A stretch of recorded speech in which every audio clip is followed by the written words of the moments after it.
Pakistan stock exchange में कारोबारी हफ्ते के तीसरे रोज बरोज बुध 6 दिसंबर 2017 को मार्केट में मंदी का रुझान गालिब रहा। PSX 100 इंडेक्स 38 पॉइंट्स की कमी के साथ 39,907 पॉइंट की सतह पर बंद हुआ। मार्केट का आगाज मुस्बत जोन में हुआ। आज कारोबार के आगाज से कारोबार के अख्तिताम तक मजमूई तौर पर 353 कंपनियों के हिस्स के भाव का कारोबार हुआ, जिनमें से 167 कंपनियों के हिस्स के भाव में इजाफा, 170 कंपनियों के हिस्स के भाव में कमी, जबकि 16 कंपनियों के हिस्स के भाव में कोई रद्दोबदल वाक़ई नहीं हुआ।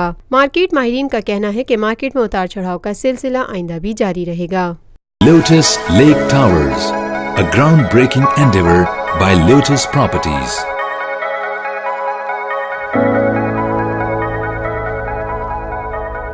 पाकिस्तान में पहली मर्तबा हालात हाजरा के मुख्तसर मगर जामे प्रोग्राम्स, खबरों, तबसरों के अलावा दीगर समाजी, तिजारती, सकाफती, तफरीही, मालूमाती, मजहबी, तालीमी, सेहत और बच्चों के प्रोग्राम्स सिर्फ TNN TV पर।